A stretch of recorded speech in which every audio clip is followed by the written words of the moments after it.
I always thought reaction time was just how fast your brain is, but the more I tested it, the less that explanation made sense. For what I thought was a simple topic, reaction time goes much deeper than that.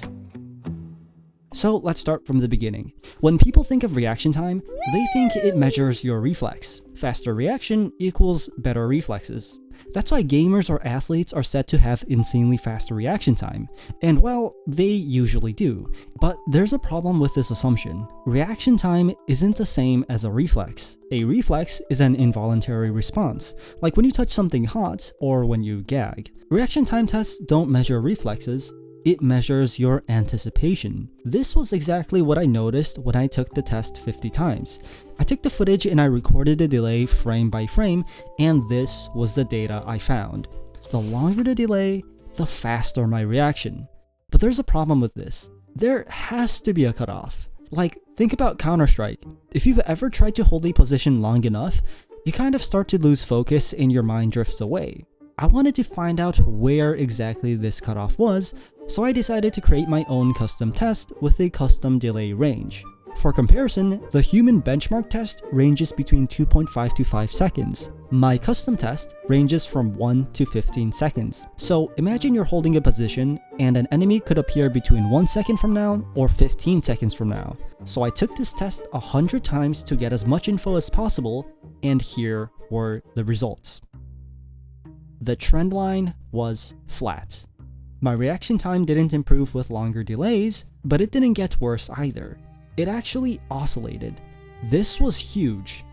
Now, my thoughts ran into many ideas. What if it's correlated with your breathing patterns? What if pros have different oscillations? What if you could time your action to maximize reaction speed? I had to do more testing.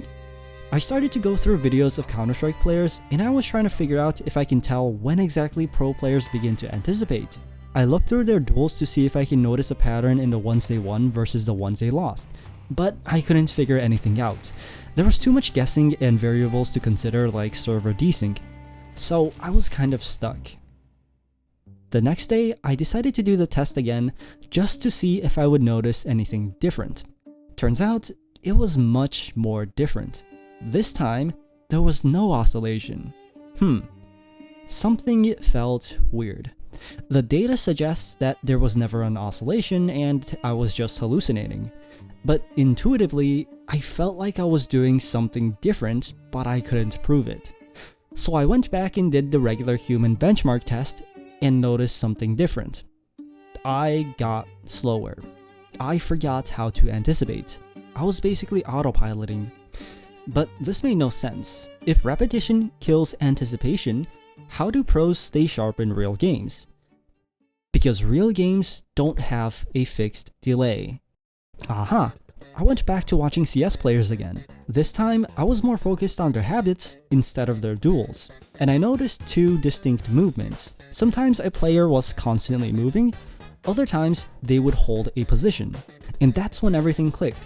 CS pros constantly change between two different anticipation cycles, a short one and a long one.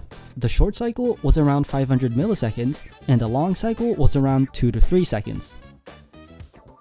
I had to test this immediately, so I built two reaction tests, one that only allowed short delays from 0.1 to 0.5 seconds, and one that allowed long delays from 0.1 to 3 seconds. When I took both tests, they both got faster near the end. That part wasn't surprising, but then something stood out. The long cycle had a faster reaction time than the short one, but only at the right moment. That was the difference. Short anticipation wins early, long anticipation wins late. If something happens suddenly, the short cycle reacts faster. But if you know something is coming and you time the long cycle correctly, the long cycle will always win. Once I realized this, that's when I started seeing it everywhere. In tennis, returners start the long cycle right before the serve. In baseball, batters do the same before a pitch.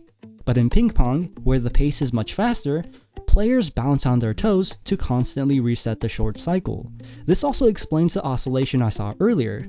It was my brain running long anticipation cycles, but when I did the test too many times, my brain just stopped using it. To bring this all together, I learned something very important. Pros are not reacting faster, they are choosing the right anticipation cycle that gives them the highest chance to win. But I also believe you need some kind of a grounding action to pair it with. Pro CS players strafe left and right. Ping pong players bounce on their toes. Tennis players slowly lean forward, and baseball players coil up. If you want to try and see your anticipation cycles, you can check the description to the link of the custom test I made. There you can customize the delay and scroll down to see the results.